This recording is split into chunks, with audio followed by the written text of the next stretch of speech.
The name of the movie is We Bought a Zoo. Anybody seen it? It's an older movie. If you're not familiar, Matt Damon plays the lead role in it of a gentleman whose wife passes away.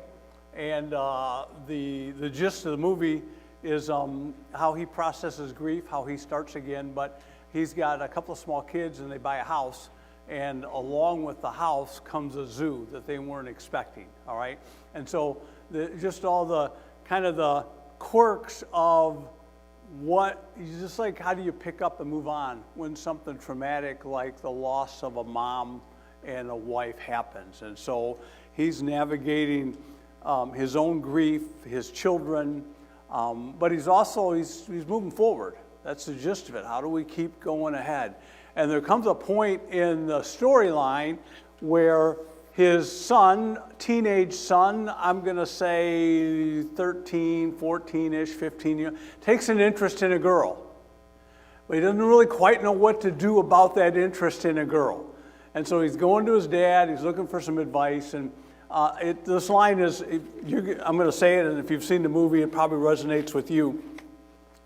The dad says to his son, "Sometimes all you need is 20 seconds of insane courage. Just literally 20 seconds of embarrassing bravery, and I promise you something great will come of it." Last week we started a series of passing it down. We talked about how all of us have got baggage. And if you were here, you remember I had a suitcase up here, and we put stuff into that suitcase. And a lot of times for many of us, it's stuff we're not proud of. That's why it's called baggage, right? Our fears, our guilts, our shames, our addictions, just you name it. And often what happens is we end up inadvertently passing that stuff on to our kids. And we don't want to. Or we pass it on in our family. And it can be stuff that gets handed down. I shared with you that I grew up with a mom who listened to a police radio. I'm probably the only kid I knew that grew up listening to. My mom had a squawk box in the living room on all the time because she wanted to know what was happening in the neighborhood. And I think consequently I grew up with a great deal of fear. My mom operated out of a premise of fear. People were always out to get her. There was some stuff there with mom. And it just takes a little bit of time and life to unpack that, okay? That was something that got passed on to me. You got baggage. What is it you want to pass on to your kids? What is it you want to pass on to those that you hold dear, all right? And so we said, as we looked at the person of Rahab, that there came a moment in her life when she said, I don't want to pass that baggage on. And she made a break, and she began to just say, hey, she heard about this God. The spies come in, and she's like, all right, I don't know it all, but I know enough to believe that you guys are going to win, and I want to be on your side. And so God rescued her, and as we saw, it just blossomed out in that she was actually somewhere in the family tree of Jesus. Okay, so this morning I want to talk about another great person of faith. And what she and her husband passed on. This is Jochebed is her name. She's the mother of Moses. Now here's the deal about Mother's Day, that I fully acknowledge that it's one of the hardest days for me to speak at, because here's the reality. I know what my mom was like. I believe my mom loved me, but there's a whole lot of gunk there. And Mother's Day for some of you is filled with gunk. You don't have fond memories. You just don't. And sometimes some of us are trying to escape those memories, and Mother's Day just brings them up. There are a lot of people don't want to go to church on Mother's Day because you tried to have a child and you couldn't, and so it's just a reminder of defeat. There are families, I know there are families that are not going to church today because they've lost a child, and Mother's Day just is a memory of pain and hurt, and they just would not choose to do it here. Okay. Some of us have moms that we're very proud of. And moms and Mother's Day for us is really a time of celebration. It's like, this is really, really cool, and it's just a chance to honor mom, right? There's just a gamut today. And I'm a speaker trying to communicate to you all about wherever you are in the spectrum and talk about a challenge, all right?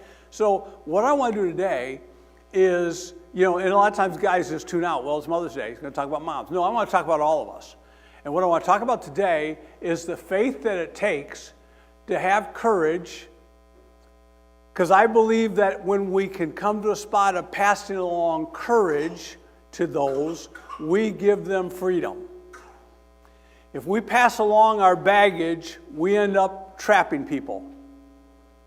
They stay stuck in it, right? When we act out of a sense of courage and have some, want to pass along our identity, want to help our kids own courageous things, you know what? We're giving them a shot at a better future.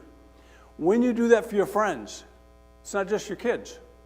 I know there's a woman in this congregation that every once in a while, she'll come and she'll tell me how she is still talking to her neighbor. Her neighbor sort of wants to cut people off. Her neighbor there's a sense of some bitterness, some hurt there, older woman, and we've got a woman in our congregation that just won't let her go.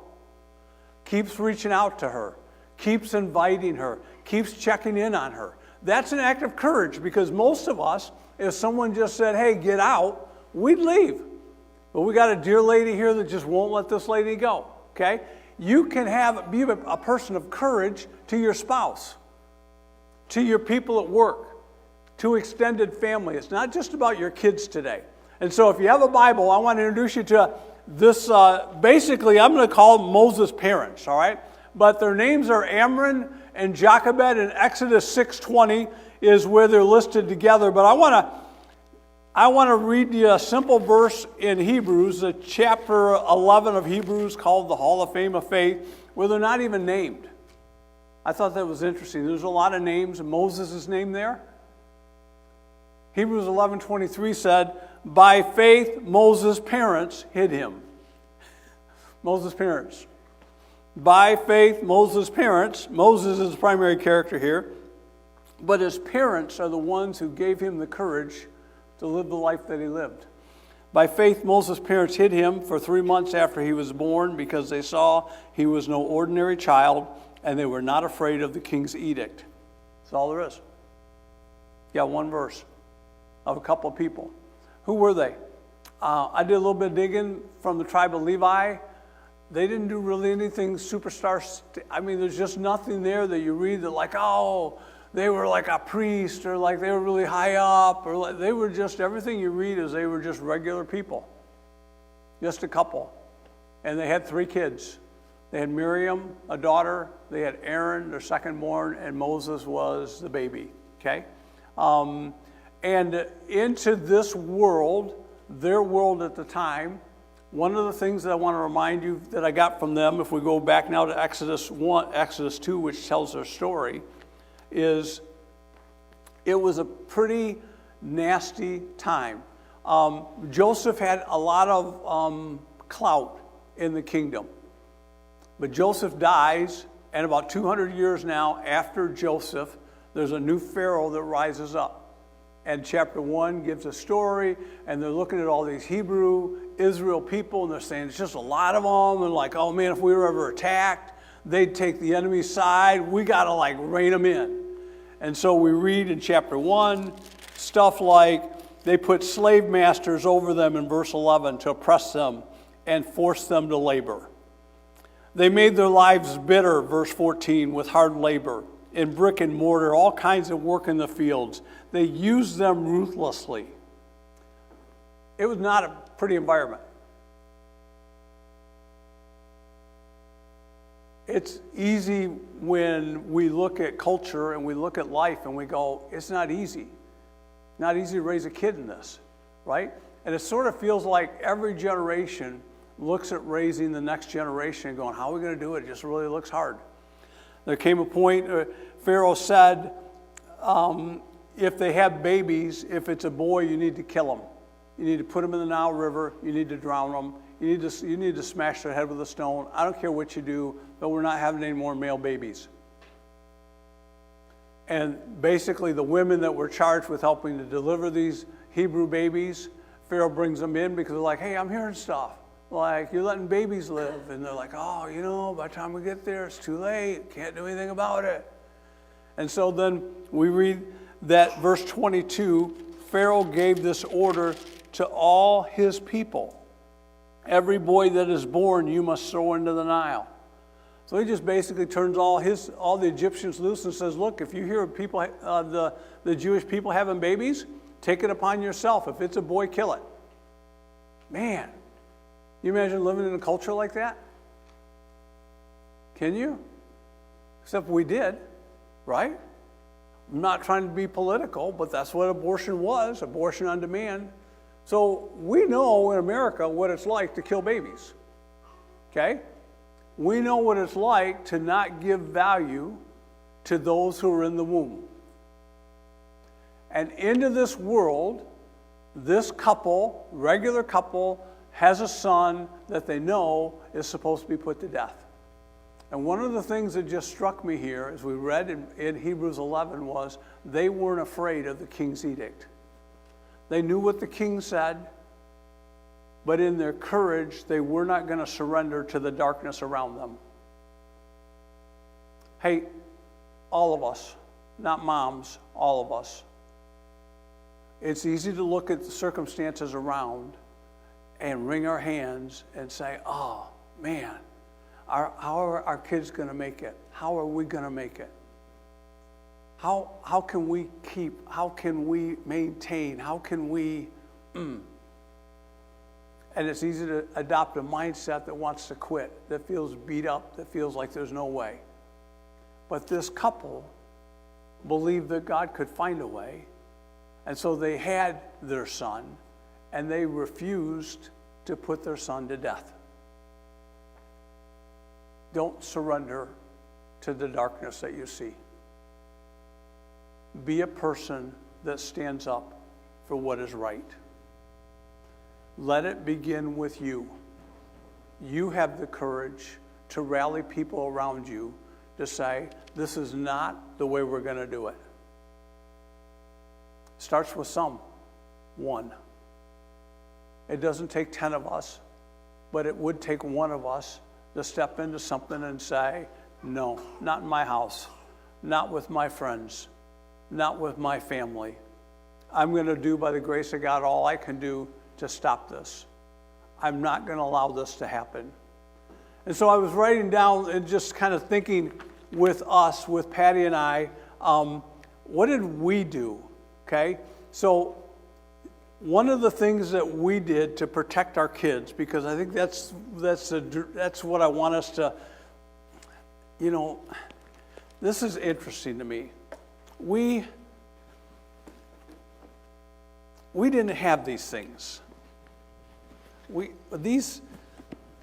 I can't even operate these things. What did we have, like those little plastic bucket things that the strap went over? You rented them for $5 from the hospital. And now we've got these these are like $100 items. Am I not mis? Up. Oh, up. Okay. You know why we have these now, don't you? Because you protect what's valuable to you. You don't protect things that don't matter to you. So I want you to think hard about what's valuable to you. Do you see, let me do this. How many of you got your phone? I didn't bring my phone to me. How many of you got your phone? Pull your phone out. Pull your phone out. You got your phone out? Look at the picture of your kids. Just pull it. I know you got pictures of your grandkids. I know you got pictures of your kids on your phone. My home screen, the challenge I have is I have 4 grandkids. I got 3 of my 4 kids have a family, and I have to figure out who's on the home screen. Okay, that's the hard part. That's my hard life that I have, all right? So I would tell you right now, on my home screen is a picture of one of my kids holding one of their kids. All right, do you see what's your pictures on your phone? They're your kids, right? They're the people that you love, right? Now I have a question for you. God's on a question. I'm not trying to throw you off, I'm not trying to trick you. Do you see the hand of God in that face? Do you see the hand of God in that life? you only protect what's valuable. Moses' parents, it says there, they saw that he was, well, in Exodus 2, now a man of the house of Levi married a Levite woman, and she became pregnant and gave birth to a son. And when she saw that he was a fine child, she hid him for 3 months. That's what we read in Hebrews, right? Saw that he was a fine child. Everybody thinks their kid's a beautiful, fine, really cool child. I get that part. But the Hebrew, the imagery here is not just like beauty, like in looks, but like there's something special about them. I'm asking you, when you look at the kids and the people on your pictures of your screen, do you see something special about them? Or you just see a kid, a spouse, a friend? Because I would like to remind all of us this morning that the image of God is on all of us. And the task that I've had as a father, and now still I see as a grandfather, is to bring that out, is to nurture that in my kids and in my grandkids. Because I see that God's got something special for them. But it's so easy to get, because of the gunk in which we live, and we just like, and just life gets hard. And it's really hard for some moms. Really hard for a lot of moms. There's so much that's put on you that sometimes what gets lost in that is the value of the one that you're mothering. Moses' mom was not going to lose sight of that. They saw something in their kid. Now, did they think, oh, one day Charlton Heston is going to portray a movie of him, and he's going to part the Red Sea, and it's going to be a motion classic? I don't know they saw that. I really don't know they saw that. But I know this, that when everything around them was screaming, put your kid to death, do what the boss says, they said, no, we're not going to do it. We're not going to do it. They weren't going to surrender to the darkness around them. They took what they needed to do to protect their kids. So, what did that look like for the Warmans? Okay, how did we protect our kids? And I just want to be first person. I don't know what else to do with this, all right? One of the things we did, you do too, right? But you took your responsibility seriously. I get that. I was thinking this week, I remember the story when one of my daughters was dating a guy, and for her 16th birthday, I don't know if she'll remember this, for her 16th birthday, he bought her a radar detector. And he gives her the radar detector. And I said to myself, radar detector, new driver. But what do? Right? You don't want to interfere. You don't want to be like the over-controlling father, right? All this stuff going through my head. And you know where I landed? Because I am an over-controlling father, I invited the young man to a sit down on my back porch, and I invited the older brother. And the two of us are going to have a conversation with this young man. And so I remember asking him, I said, so you got my daughter a radar detector. I said, why? And because I was just curious, why would you buy your girlfriend a radar detector? Of all the things you could get, you buy a radar detector. And he's like, well, I just thought it'd be helpful. I said, all right, helpful for me, and he's like, well, radar detectors, they send off a beep or something when there are ambulances nearby. That was his concern, was that she would know when there's fire department and medical emergency vehicles going by. And I said, that's why you bought her a radar detector? And he's like, yeah. And I'm like, yeah, no, that's not why people buy radar detectors. I said, well, I appreciate the thought, but you can have it back. No, you're not giving her a radar detector. So then he proceeded to offer her a live animal. And I'm pretty sure we said, a rabbit. I'm pretty sure we said no to the rabbit. Because I can see as a father, this relationship ain't going far. And the last thing I want is my daughter caring for this live animal that belongs to this guy. I'm like, just get her a stuffed animal. Dude, just get her a stuffed animal she can throw away when you go away. All right? You know, you get what I'm saying, right? One of our jobs as parents is to protect our kids. And sometimes that means that we put ourselves in awkward situations to protect our kids. We always said to our children, if there's something going on that you're not comfortable with, you tell them your parents won't let you, and you make us be the bad guys. You don't have to say you don't want to do it. You just blame us, because we'll take the heat. I'm good with that. We stand up for our kids. We stand up to protect those that are around us. I know I've told you the story of going to an AD when my son was a freshman, because I heard that the initiation was they would shave the heads of all the freshman kids on the trip.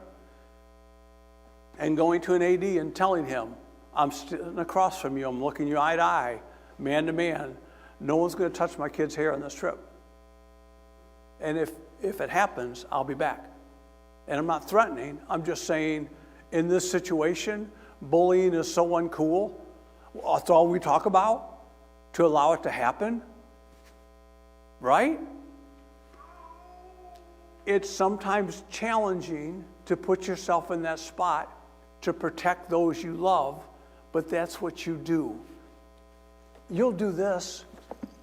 I can do this all day. This is write a check. This is write a check. Stand up for your kid. Stand up for your friend. Insert yourself in a situation. Take a risk. Put yourself out there. Say, no, not on my watch. I was trying to think if there's anything else, Patty, that we did. One of the things that was unpopular for us at the time, but when our kids began to drive, it was our policy that if they were the driver, or even if they were the passenger, we worked really hard that there was only going to be one kid in the car. We were not the parent that allowed their kid as a new driver to have 3 other kids in the car. You could have one friend. And sometimes it was unpopular. But you know what? The statistics bear out that the more teens there are in a vehicle, the less safe it is. And so that was something that we could do. And it's like, hey, you don't have to drive, but if you're going to drive, there's only going to be one other passenger in the car. Okay? Because we believed in doing what we could within whatever parameters and power that we had to keep our kids safe.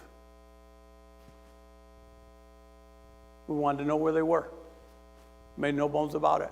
We were the parents that would actually drive around and see if our kids were where they said they were.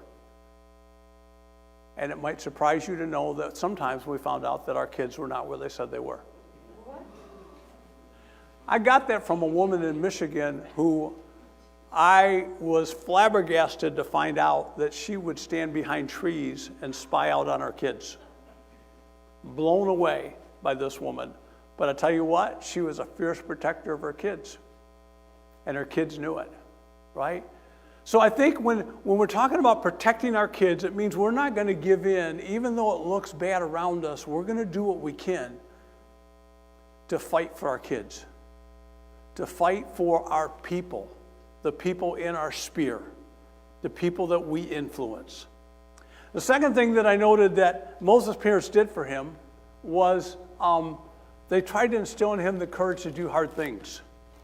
So when she could no longer hide him, she got a basket for him and she coated it with tar and pitch, sort of like an ark. In the Hebrew, it's actually the same imagery as the ark. She placed the child in it. She put it among the reeds on the bank of the Nile. His sister stood at a distance to see what would happen. And then Pharaoh's daughter went down the Nile to bathe, and her attendants were walking along the riverbank. They saw the basket, and they sent her slave girl to get it. She opened it, and there's a baby, and the baby's crying. And she felt sorry for him. This is one of the Hebrew babies. I thought that was a monumental moment. Because this is Pharaoh's daughter. Your dad has given the edict that all these Hebrew babies are to be drowned. And she finds one. And what's she going to do in the moment? Then his sister, that's Miriam, asked Pharaoh's daughter, "Shall I go get one of the Hebrew women to nurse the baby for you?" "Well, yeah, go," she answered, and the girl went and got the baby, Moses' mother. And Pharaoh's daughter said to her, "Take this baby and nurse him for me, and I will pay you." And so the woman took and nursed him, and when the child grew older, she came to Pharaoh's daughter, and he became her son, and she named him Moses, saying, "I drew him out of the water." Some of this you may find far-fetched, but I was actually Googling this week, and you know the people of Israel still celebrate the story of Moses. They still celebrate the plagues and coming out of Egypt. So I've got to believe there's a lot of this record that really happened. And in this situation, Moses' mom can no longer keep him safe in the house, and she's like, "What am I going to do?" And so she hatches a plan. And when I say courageous faith does hard things, I think the hardest thing that Moses' mom had to do, and she did it with some forethought and some planning. I don't think this was just blind faith, but she still had to let the basket go. She had to release the basket. This little girl over here, her mom surprised me. I mean, Emmy's what, 4 months, 5 months? 6 months? 6 months? I'm sitting in my recliner, which I often do. Maybe Emmy's 3 months old, and she's crying in the dining room. It's no big deal, except it's interrupting my quiet time. But that's neither here nor there, okay? And so I'm like a fly on the wall. But I tell you, I heard Casey say to a 3-month-old daughter, "It's okay, Emmy, you can do hard things." And I thought, Emmy doesn't even know what she's talking about. But man, talk about early, at the earliest days, instilling in your kids they can do hard things. Instilling in your spouse, it's okay, you can do hard things. The hardest thing Moses' mom had to do was let him go. She had to let him go at 3 months of age. Made a plan, puts him in the basket, sends Miriam to watch. Still didn't know what would the reaction of Pharaoh's daughter be when she saw the Hebrew baby. She knew what Pharaoh's dad had already said about these boys. She's playing a card.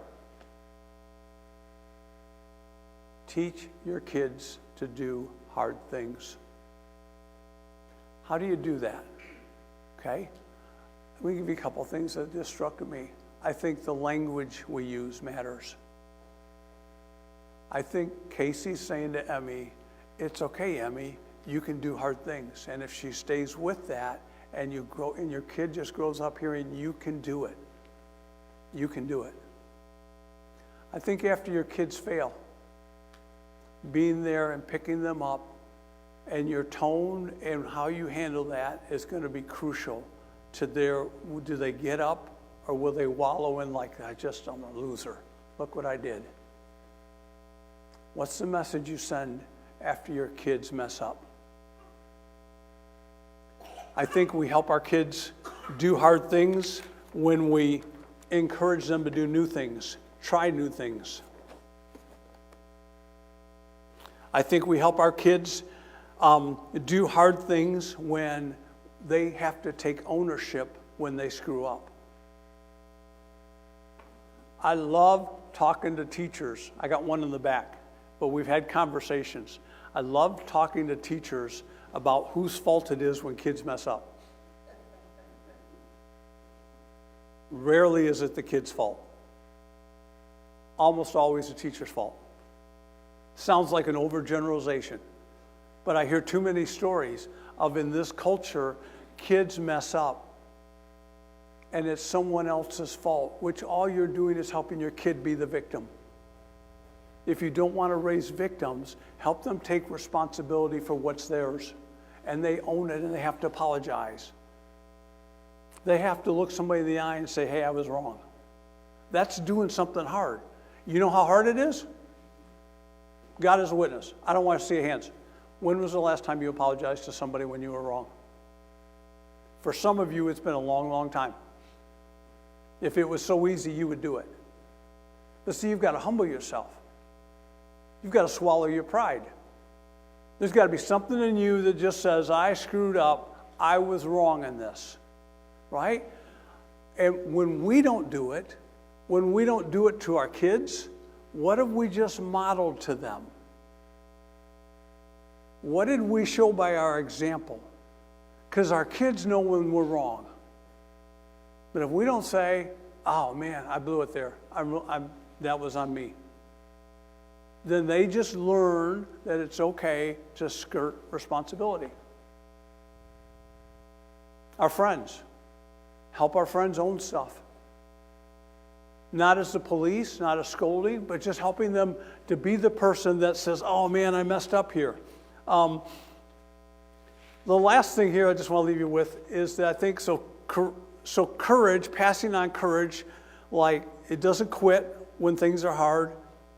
And when things are hard, it's like we're going to do it, we're going to press through it. And the third thing that I noticed that she did for her son was it changed him.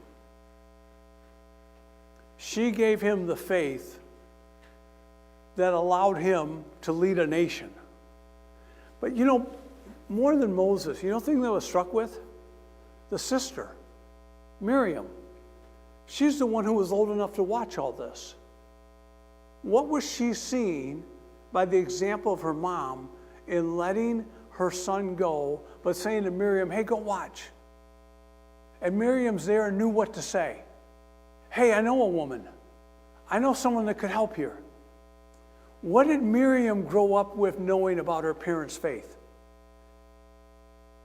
We don't see a lot about Miriam, right? She was one of the co-leaders with Moses. Moses got all the headlines.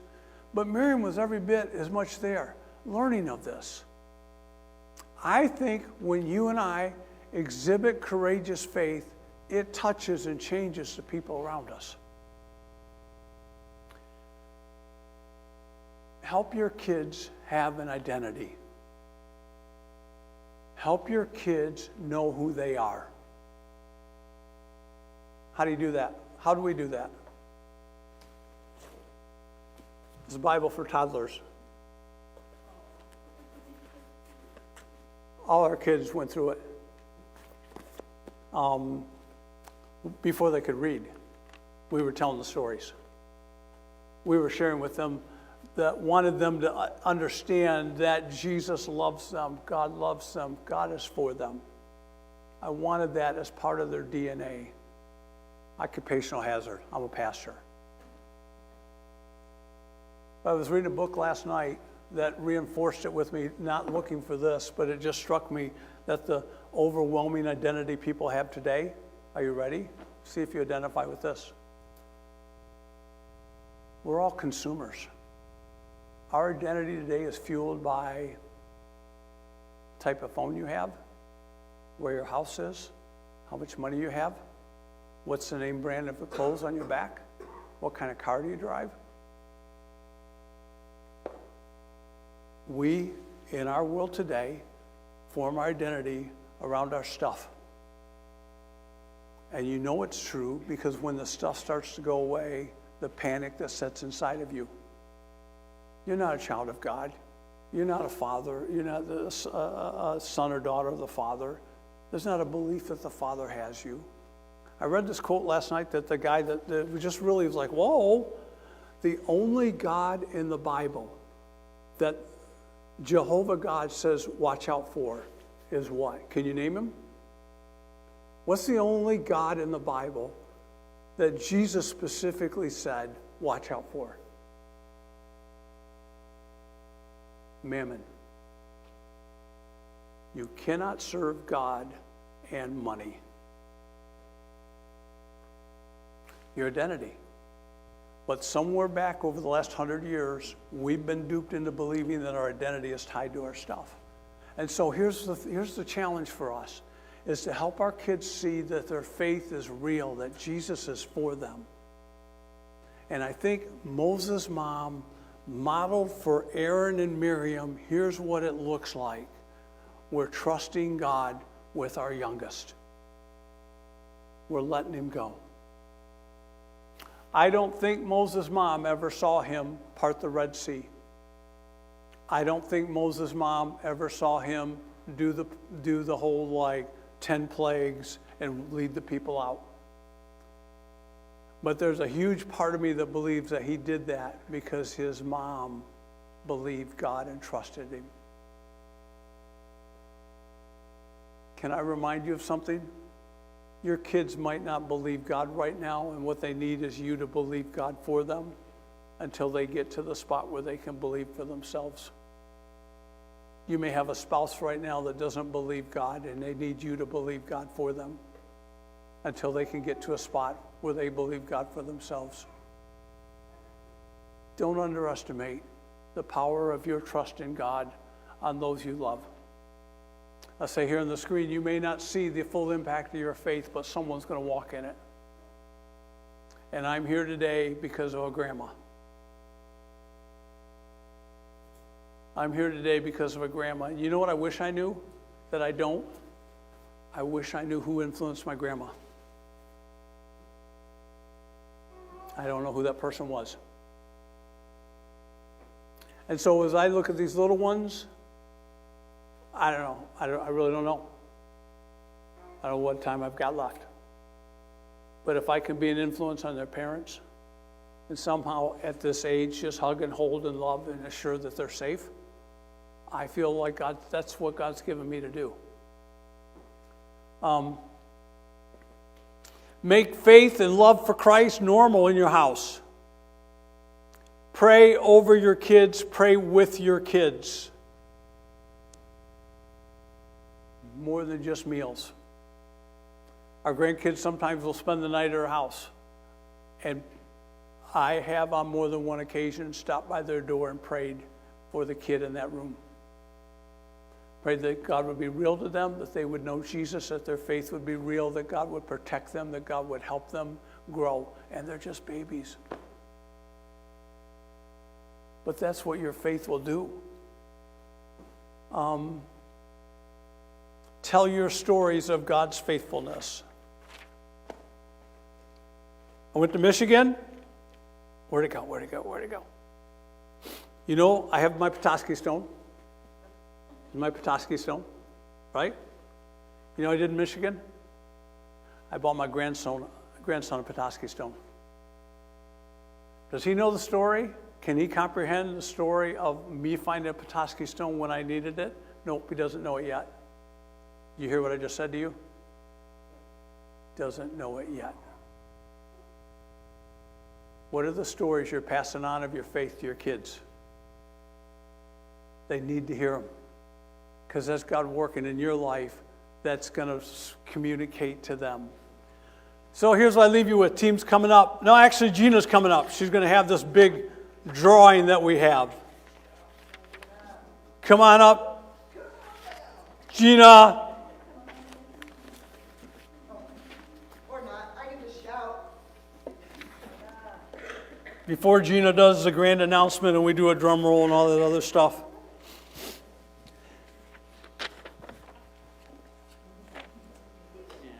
What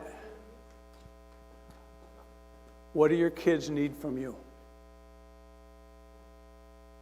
What do your friends need from you? I'm being totally serious. What can you start this week? Can you be praying for them?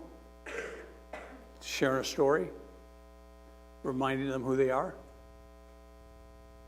Those are all tangible actions that you and I can take this week to pass on courage, to pass on a courageous faith, because that's the only thing that's going to get them through. All right, pray with me. Father, we'd be kidding ourselves to even think that we're always brave, courageous, trusting, because there's stuff that just comes into our world that shakes us up. So I'm going to ask for us, Father. I'm going to pray that you would help us to, just as I started with, is just for 20 seconds maybe pause. Say, hey, What do I need to do here? What's the right thing to do here? Father, I pray for those that feel weak, whether they're here live, whether they're watching. They just feel broken. I ask that you would do something this day that would remind them that you are with them. We just sang a song that says that you won't fail us, that you are faithful through every generation. So that's this generation. I ask God that we would see your faithfulness. We would have a tangible touch that you got us. Thank you for moms. Thank you for moms who have held the fort down. Thank you for women who, when they've wanted to quit, have not. Pray, God, that you would bless them, that you would encourage them. Lord, I pray that there would be a sense of your protection around them.